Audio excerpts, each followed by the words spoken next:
어느 교회 목사님이 교인 한 사람 때문에 정말 너무 힘들고 고통스러운 시간들을 보냈습니다. 사사건건 반대하고 목사를 의심하고 목사의 사모까지도 가만히 두지 않는, 그냥 계속해서 매 주일마다 싸우려고 대들고 모든 일들에 반대하고 걸려 넘어지게 하려고 하는 생각을 품고서 오는 것처럼 목회자를 힘들게 하는 성도가 한 사람이 있었어요. 그런데 그 성도가 있어서, 제 얘기 아니에요. 예. 예.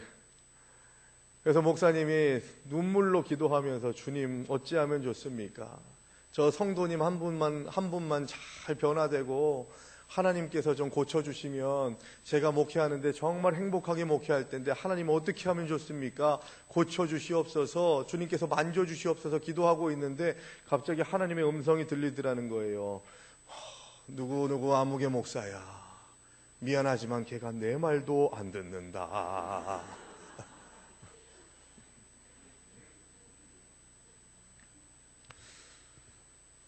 참 이 사람만 아니면 하는 그런 삶을 살아가는 사람들이 참 많죠. 내 인생에서 저 사람만 내가 나한테 관여하지 않고 저 사람만 내 눈에 보이지 않으면 내가 정말 행복할 텐데 하는 그런 생각을 갖게 되는, 그런 좀 힘들게 하는 사람들이 있습니다. 그러나 참 감사한 것은 하나님께서는 그런 사람들을 위해서도 십자가를 지시고 십자가에서 그들을 구원하시기 위해서 죽기까지 하셨다는 것이죠. 왜 감사한지 아세요? 그 정도의 사람들도 죽기까지 사랑하셨는데 나는 오죽할까 하는 그런 생각을 가지고서 감사할 수 있어야 돼요. 그러면서 어떤 고백을 해야 됩니까? 우리의 주변에서 버릴 사람은 한 사람도 없다. 내게 버릴 수 있는 권한은 한 가지도 없다라고 하는 그런 고백이 우리에게 있어야 됩니다. 그런데 그런 인생, 저희 독종 같은 인간 같으니라고, 저 인간만 아니면 내가 좀 더 잘 살 텐데 하는 그런 생각을 갖게 했던, 인생을 살아갔던 사람이 성경에 나옵니다. 그 사람이 누구냐 하면 바로 야곱이라는 사람이죠. 야곱은 12지파의 기초가 되는 12아들을 낳은 이 이스라엘 민족의 시조라고 할 정도로 대단히 중요한 역할을 하는 사람입니다. 그런데 이 야곱이라고 하는 사람, 아시는 바와 같이 이름 자체가 좀 좋지 않아요. 속이는 자, 발꿈치를 잡은 자라고 하는 뜻이 여기 있거든요. 이 얘기는 뭐예요? 쌍둥이로 태어나는데 그 쌍둥이로 태어날 때도 내가 먼저 갈 거야, 내가 먼저 앞서갈 거야 하는 욕심을 가지고 있다고 하는 표현으로 넌 야곱이야 라고 하는 그런 말을, 그런 이름이 붙여지게 됐던 것이죠. 그런데 여러분, 기독교는 변화의 종교입니다. 그래서 교회도 마찬가지로 제가 몇 번 말씀드렸습니다만 메타교회가 돼야 된다고 말씀드렸는데, 이 메타교회가 돼야 된다는 건 뭐냐 하면 변화하는 교회가 돼야 된다는 거예요. 이게 변질되는 교회가 아니라 변화하는 교회가 돼야 되는데, 참 너무 안타까운 것이 지금 매스컴에 나오는 이야기들을 보면 정말 미치고 환장하겠습니다. 이번 주간만 해도 명성교회 세습 문제 있었죠. 또 부산에 있는 어느 교회가 문제가 있었죠. 또 어제는 또 서울에 있는 한 교회, 이름만 되면 잘 알만한 교회가 또 매스컴을 타서 목사와 장로파가 갈려져서 또 나뉘게 되고, 교회에 무슨 복면을 쓴 건달들이 와가지고 여신도들을 끌고 가고 하는 그런 일들이 매스컴에 그냥 다 잡혔어요. 어쩌면 좋죠, 여러분? 교회가 이렇게 계속해서 변질돼 가고 있습니다. 그런데 우리가 가지고 있어야 될 신앙 고백은 변질되는 것이 아니라 변화되는 하나님의 사람들이 되시기를 주의 이름으로 축원합니다. 저와 여러분들 모두가 변화하는 삶이 되어야 할 줄로 믿습니다. 하나님만 믿으면 됐지 그런 거야 교회를 운영하다 보면 될 수 있는, 참 웃기겠어요. 진짜 환장하겠어요. 그러니까 전도가 안 되고, 그러니까 하나님 나라 확장에 하나님 나라를 확장시키고 전하는 일들이 방해가 되잖아요. 그게 교회가 감당해야 될 사명인데, 우리가 하는 행동 하나하나로 인해서 복음을 전하는 것들이 막히게 된다면 회개해야 돼요. 무릎 꿇어야 돼요. 두려워해야 돼요.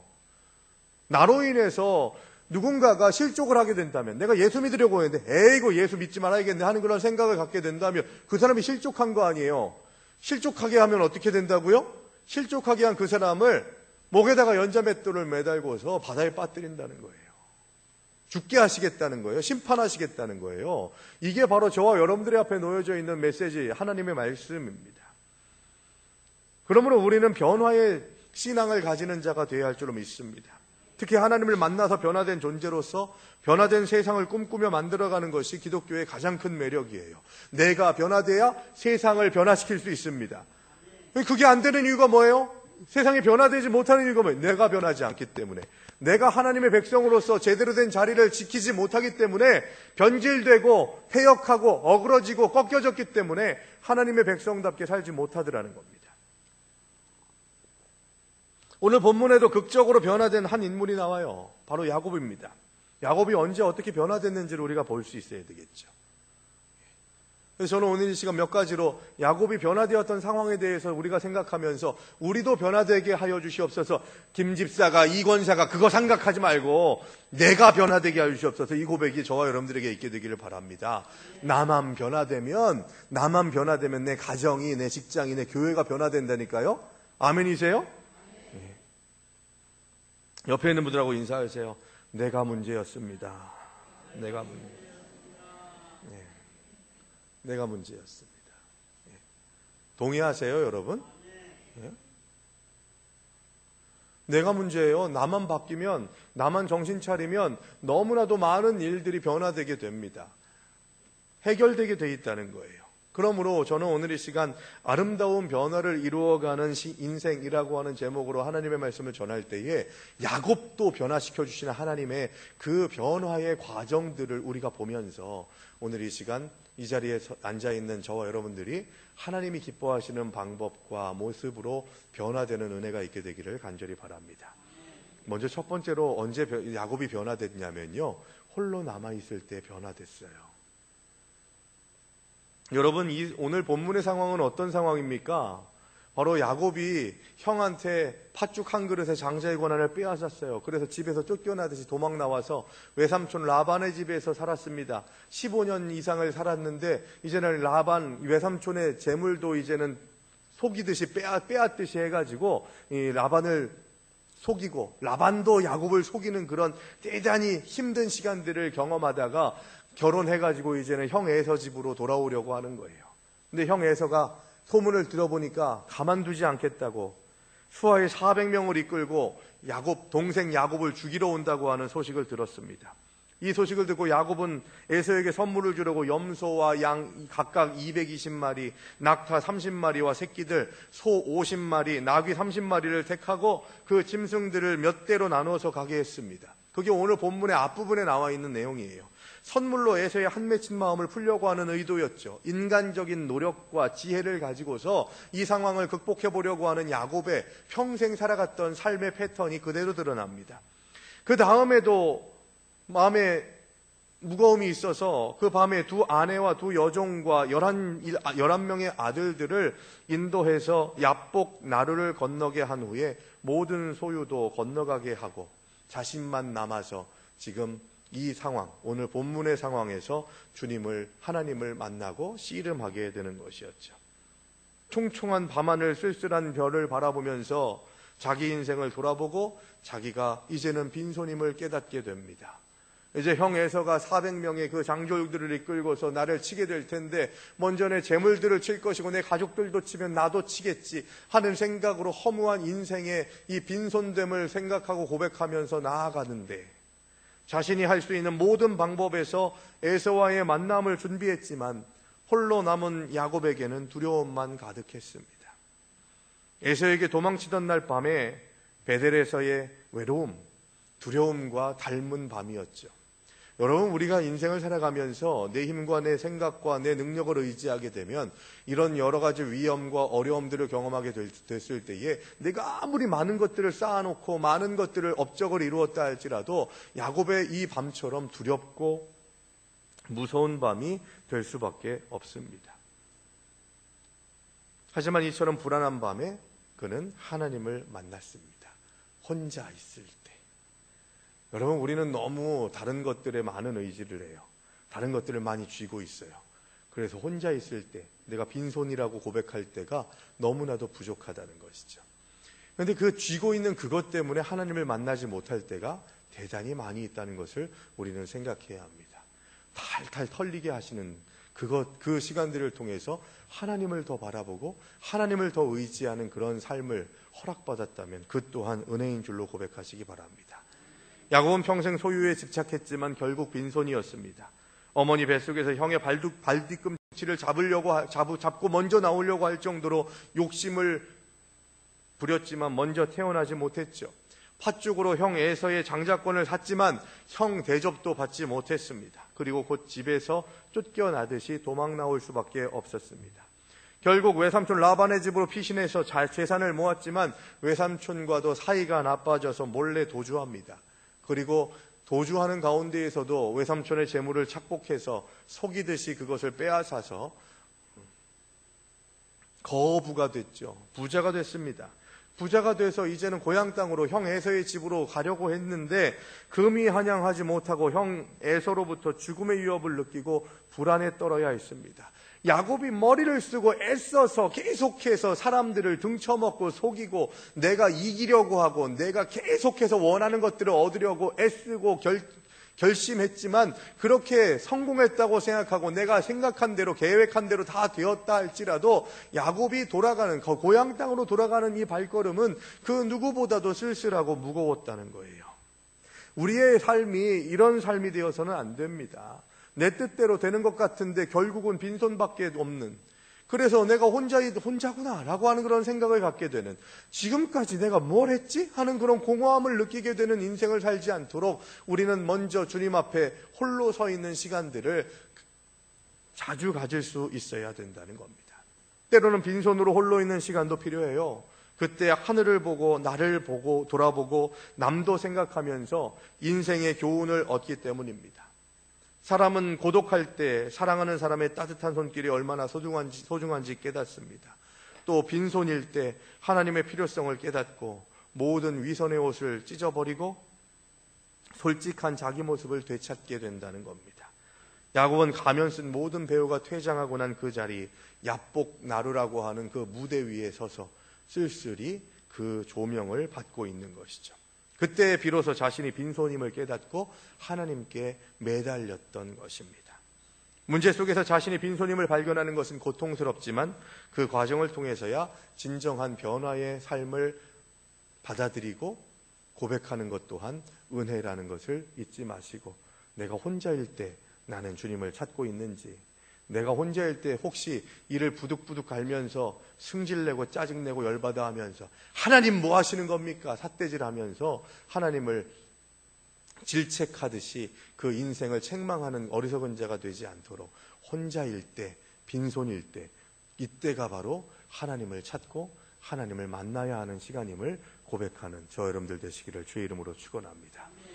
두 번째, 야곱이 변화될 수 있었던 시간은 바로 간절히 기도했을 때였습니다. 24절의 말씀을 다시 한번 보시면 야곱은 홀로 남았는데 어떤 사람이 날이 새도록 야곱과 씨름했다고 이야기합니다. 이 구절에서 어떤 사람이 나오는, 이것을 하나님이라고 이야기하기도 하고 하나님의 천사라고도 이야기를 하죠. 그런데 여기에서 우리 주목해야 될 것이 있어요. 야곱이 씨름했다라고 하는 말은 많은 신학자들이 기도로 매달렸다라고 하는 그런 의미로 생각하심이 맞습니다. 그때 하나님이 야곱을 이기지 못해 야곱의 허벅지 관절을 치니까 야곱의 허벅지 관절이 어긋났다고 25절에서 말씀하고 있죠. 허벅지 관절이라고 이야기를 많이 합니다만 다른 새로운 번역에서는 허벅다리 그런 그 뼈, 허벅다리 뼈 이런 식으로 이야기를 합니다만 전통적으로는 환도뼈라고 그렇게 이야기를 많이 하죠. 이 환도뼈의 부위를 보면요, 환도뼈가 이 고관절 쪽으로 이야기를 합니다. 그러니까 이 다리의 뼈, 정강이 뼈 말고요, 이 다리뼈를 무릎과 엉덩이 사이에 있는 이 뼈가 우리 인체에 있는 뼈 중에서 제일 강하대요. 근데 그 뼈를 연결하는, 이 골반과 연결하는 그 부위를 환도뼈라고 그렇게 이야기를 하는데, 이 환도뼈라고 하는 것이 생식기가 있는 그 자리에 가깝기 때문에 아브라함이 이삭의 배필을, 리브가를 찾을 때 그 종에게 넌 나에게 맹세해라 하면서 어디에다가 손을 집어넣으라고 얘기합니까? 이 환도뼈에다가 허벅지에다가 손을 집어넣어서 나에게 맹세해라 라고 하는 그런 이야기를 하죠. 이 얘기는 뭐냐 하면 나의 모든 것을 걸고 나의 모든 인생을 걸고 나의 모든 삶을 걸고 약속한다 라고 하는 그런 의미가 담겨져 있습니다. 환도뼈를 왜 치셨을까요? 삶의 중심, 내가 가장 소중하게 여겼던 힘과 능력들, 이것을 하나님께서 치셨다는 얘기예요. 그런데 이스라엘이라고 하는 이름이 있지 않습니까? 뒤에서 같이 이야기하겠습니다만 이것이 이스라엘이라고 하는 이름의 뜻이 하나님과 겨루어 이긴 자라고 그렇게 많이들 알고 있습니다. 그렇게 생각할 수 있어요. 그런데 오늘 28절의 말씀과 연결해가지고 그 말씀, 그런 의미가, 이스라엘이라고 하는 의미가 그런 것이다라고 이야기합니다만 오늘은 좀 다르게 생각하셔야 됩니다. 생각해 보세요. 하나님과 겨루어 이긴 자. 어떤 의미일까요? 그러면 하나님보다 뛰어나다는 거예요? 받아들이기가 좀 거칠지 않습니까? 그래서 오늘 이스라엘이라고 하는 의미가 무엇인지 바로 이 야곱이 변화되는 가장 중요한 터닝 포인트가 이스라엘이라고 하는 이름으로 계명되게 되는 데에서부터 거기에 그 인생이 시작된다는 것을 우리가 생각할 수 있어야 되는데 그 시작이 뭐냐? 바로 주님 앞에 기도했을 때에 그때 하나님께서 그를 변화시켜 주셨다는 겁니다. 다급한 상황에서 기도할 때 생사가 걸린 듯이 하나님을 붙들고 기도하십시오.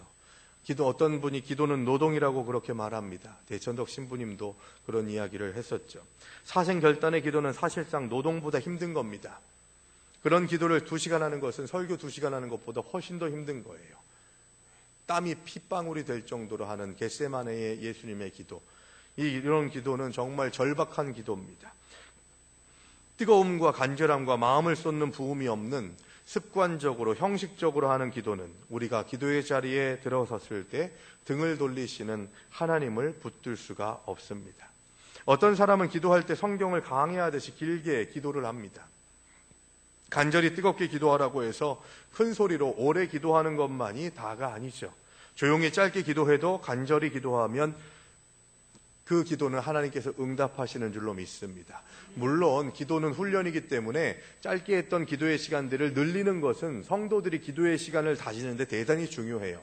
그리고 통성기도와 침묵기도와 방언기도와 이런 여러 가지 기도의 방법으로 하나님께 나아가는 것은 대단히 중요한 성도들이 가져야 될 열심이죠. 그러나 어느 한 가지 방법으로만 국한되면 하나님께서 주시는 여러 가지 방법들, 여러 가지 은혜 주시고 능력 주시는 방법들을 스스로 제한하는 일이 되어버리게 됩니다.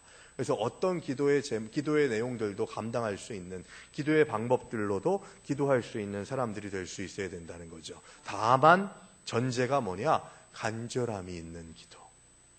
습관적으로 버릇처럼 하는 기도의 시간이 아니라 간절함이 있는 기도를 가지고 나아갈 때 하나님께서 우리의 기도를 응답하실 줄로 믿습니다. 세상에는 내 힘으로 못할 일들이 많습니다. 혼자 할 수 있는 일은 열심히 하되 내 힘으로 못하는 일은 하나님께 온전히 기도하는 것으로 맡기시기 바랍니다. 그러면 언젠가는 반드시 변화의 역사가 나타납니다. 기도는 먼저 자신을 변화시켜서 환경을 변화시켜주는 위대한 도구입니다. 그래서 우리의 기도가 하나님께 상달되지 않는 이유가 뭘까요? 전달되지 않는 가장 큰 이유는 내가 변화되지 않고 환경만 바꿔달라고 기도하기 때문이에요.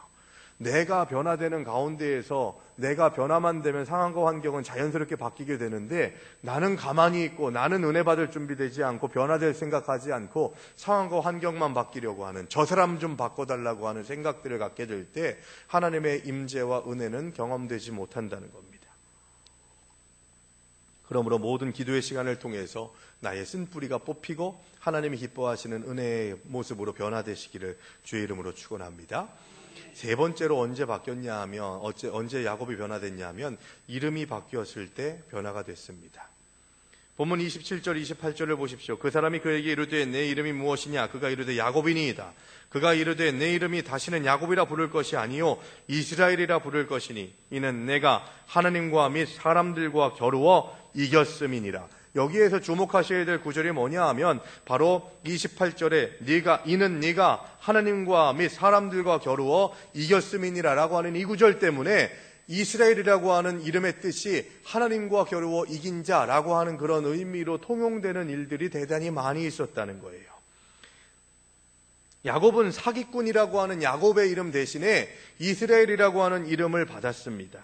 그런데 이스라엘이라고 하는 이름의 뜻이 어떤 것인지 우리가 생각해야 되는데 28절의 말씀을 좀 풀어서 얘기하면, 자, 이제는 야곱이라고 하지 말고 이스라엘이라고 해라.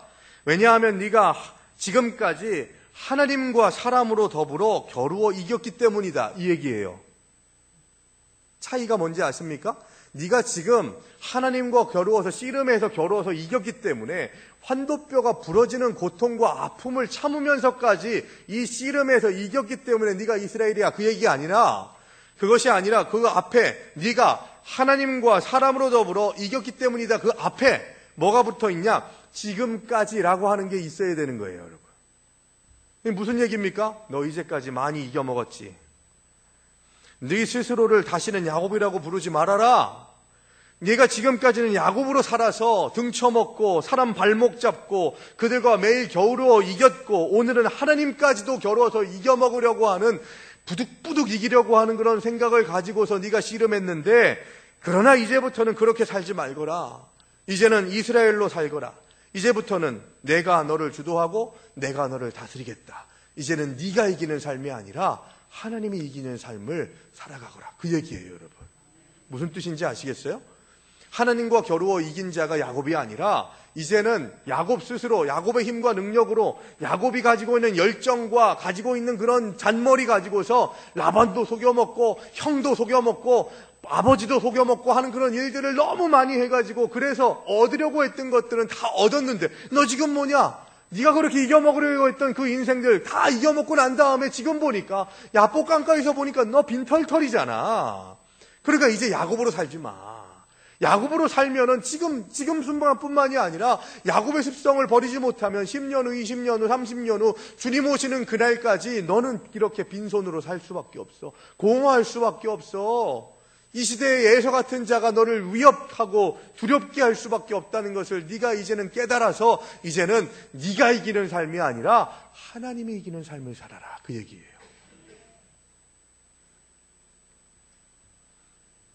그러니까 우리의 삶도 이렇게 변화되기를 소망해야 된다는 거예요. 어떻게 해요? 야곱의 습성을 버리고 이스라엘의 습성으로, 이스라엘이라는 이름에 걸맞게 주님께서 나를 주장하여 주시옵소서.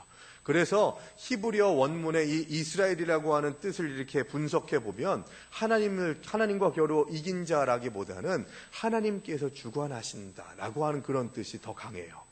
그런데 이것이 하나님과 겨루어 이긴 자라고 하는 뜻으로 해석된 이유가 28절의 말씀을 잘못 해석했기 때문에, 그러니까 너 이름은 이제 이스라엘이야. 왜 내가 이스라엘이라는 이름을 붙여주냐면, 네가 나하고 싸워서, 네가 나하고도 싸워서 이긴 자가 됐고, 사람하고도 싸워서 이긴 자니까 너 이스라엘이다 라고 그렇게 잘못되게 접근했던 것입니다.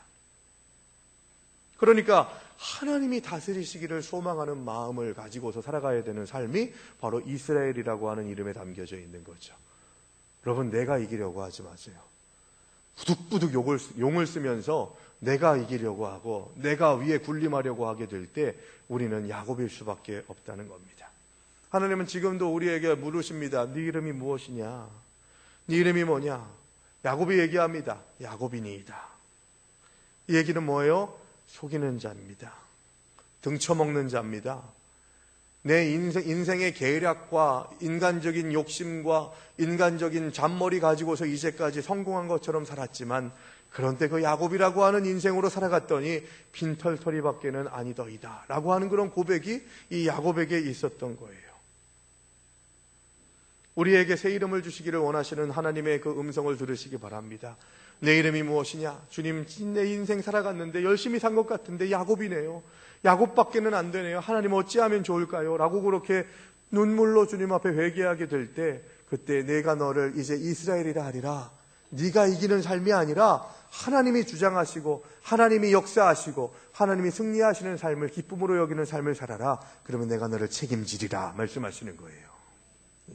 그러니까 여러분, 이 12지파가 야곱의 아들들로 구성이 됐잖아요. 이 얘기는 무슨 얘기예요? 이스라엘이라고 하는 나라가 세워진 이유가 뭐냐? 하나님이 통치하시는 나라가 이스라엘이라는 거예요. 하나님이 다스리는 나라. 그런데 사사기에는 뭐라고 합니까? 이스라엘의 왕이 없었으므로 사람들이 각기 자기 소견에 옳은 대로 행하였더라 라고 그렇게 말해요. 이건 뭐예요? 하나님의 통치가 있었다는 거예요, 없었다는 거예요? 엄밀히 말하면 하나님은 통치하시고 싶으셨지만 하나님의 백성들, 이스라엘 백성들이 그것을 거부했다는 거예요. 그랬더니 바벨론이 나오고 아수르가 나오고 골리앗이 나오는 그런 일들이 일어나게 됐던 것입니다. 여러분, 우리가 하나님 앞에 내 이름이 변화되기를 소망하는, 야곱에서 이스라엘로 변화되는 은혜를 누리는 그런 삶을 살아가시기를 바랍니다. 마지막으로 야곱이 변화되었을 때는 언제였냐면 하나님과 대면했을 때 야곱이 변화됐습니다.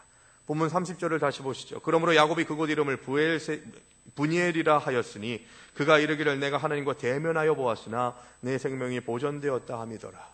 여러분, 야곱이 변화될 수 있었던 가장 중요한 이유는 그가 하나님을 만났기 때문입니다. 아무리 부족한 존재라도 하나님을 만나서 은혜를 체험하면 더 나은 존재가 될 수가 있습니다. 여러분, 우리의 실패는 하나님의 실패가 아니에요. 이것을 생각하셔야 돼요. 믿지 않는 사람들은 우리의 실패를, 우리의 죄를, 우리의 죄, 우리의 잘못, 우리의 부족함을 하나님의 잘못과 부족함으로 생각할 때가 참 많이 있습니다. 그런데 하나님은 우리의 실패로 인해서 같이 실패하시는 분이 아니세요. 사람을 보면요, 무너질 때가 참 많이 있잖아요. 어떻게 믿는 사람이 저럴 수 있어? 하는 그런 생각들을 가질 때가 정말 많이 있는데, 믿는 사람이 저렇게 할 수가 있어 하는 그런 생각들을 가질 수는 있지만 하나님이 어떻게 저럴 수 있어 라는 것으로 연결하는 것은 어리석은 생각인 것이죠. 교회의 역사는 계속해서 문제가 많았습니다. 초대교회 공동체 가운데에서도 아나니아와 삽비라 같은 실패한 인물들이 있었고요. 중세 교회 시대 같은 경우는 더 말할 것도 없고 교황의 타락과 또한 교회의 타락으로 인해서 암흑시대라고 하는 그런 이름이 불려지기까지 했습니다. 지금 21세기를 살아가고 우리의 교회의 상황도 별반 다를 것이 없죠. 세상의 가치에 휩싸여서 하나님의 백성으로서 구별된 삶을 살지 못합니다. 그런데 이 모든 문제가 어디에서 나오냐? 하나님과 대면하지 못하기 때문이에요. 하나님을 바라보지 못하기 때문에 그래요. 그래서 여러분들의 삶이 아직도 하나님을 만나지 못했다면 사람 의지하지 마시고 사람 믿지 마시고 하나님 만나시기 바랍니다. 하나님을 대면하시기 바랍니다. 인생에서 가장 중요한 일은 하나님을 만나는 것이고 성경과 말씀을 통해서 하나님의 음성을 듣는 것입니다. 지금보다 더 나은 존재로 변화되는 꿈을 가지시기 바랍니다. 가장 복된 삶은 변화의 주인공이 되는 삶입니다. 스스로 변화되면 고통이 감면되지만 강제로 변화되면 상당한 고통이 따릅니다. 자라면서 사람이 성장하면서 얼굴이 바뀌고 하는 것들은 자연스러운 것이죠. 그리고 점점 골격이 좋아지고 더 자리를 잡아가면서 아름다워지는 거 얼마나 사람들이 기뻐합니까? 근데 여러분, 저는 한 번도 해본 적이 없습니다만 얼굴에 칼을 대면 얼마나 아픈지, 얼마나 고통스러운지, 인위적으로 뭘 바꾸려고 하면 아픔이 수반됩니다. 하나님은 사랑하는 자녀를 변화시키실 때 처음에는 점잖게 말씀하세요. 가르치십니다. 그래도 변화가 없으면 정신 차리라고 실패와 낙심의 순간들을 경험케 하십니다. 자녀나 가정의 문제로 어려움을 당하게 될 때가 있고 사업이 흔들릴 때가 있습니다. 그래도 옛 성품이 변화되지 않으면 확실히 깨달으라고 더 큰 환난을 겪게 하시고 치명적인 문제를 경험하게 하실 때도 있습니다. 이런 말씀을 드린다고 여러분들 오해하지 마세요. 그런 시간들을 경험하는 분들이 다 하나님께 징계받는 것은 아닙니다. 하나님의 징계의 방법 중에 한 가지로 그런 방법들이 사용된다는 것일 뿐이지 그것이 하나님의 뜻인지 하나님의 방법인지는 누구도 알 수 없어요. 그래서 내가 내 마음대로 내 뜻대로 하나님이 치시는 거야 라고 하는 그런 말들을 함부로 하면 안 돼요. 절대 안 돼요, 여러분. 그런 말 하시는 분들이 꼭 그런 말을 또 듣더라고요, 다른 사람한테. 그 말 들으면 얼마나 아픈지 아십니까? 그거 하나님의 뜻은요, 하나님밖에는 알 수 없어요.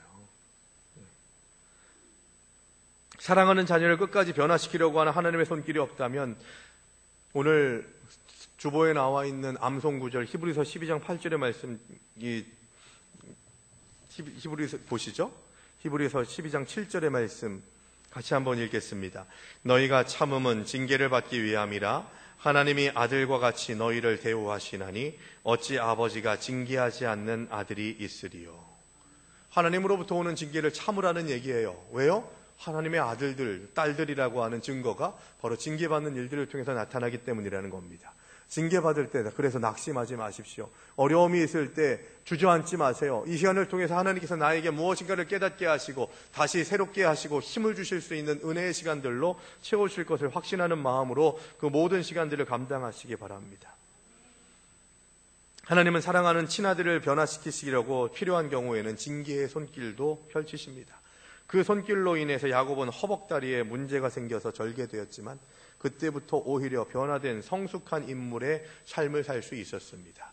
여러분, 성경에서 뭐라고 얘기합니까? 야곱의 환도뼈가 처짐으로 인해서 그 부위를 이스라엘 백성들이 먹지 않았더라라고 하는 이 얘기는 이스라엘이라고 하는 그 의미와도 맥을 같이 합니다. 야곱이 계속해서 이 환도뼈가 부러진 것으로 인해서 고쳐지지 않아서 그의 인생, 이제 하나님을 만나고 난 다음에 인생은 다리를 온전히 쓸지 못하는 어렵게 걸어갈 수밖에 없는 그런 상황에 놓여져 있었던 거예요. 야곱은 그런 생각을 합니다. 내가 가지고 있었던 노력과 애씀, 내 힘과 능력, 남자의 생식기에 그 힘이 있다고 생각하는 히브리인들의 생각들 속에서 이 환도뼈를 치셨다는 것은 너의 능력, 너의 힘을 내가 쳤다라고 하는 그 얘기인 거예요. 그래서 이제는 네 힘으로 살지 말고 하나님이 통치하시고 하나님이 주관하시고 하나님이 다스리시는, 하나님이 승리하시는 삶을 살아라. 그러면 내가 너를 평안케 하리라, 온전케 하리라 라고 그렇게 말씀해주고 있는 것입니다. 여러분, 이런 삶을 사시기 바랍니다. 이스라엘의 삶을 사시기 바랍니다.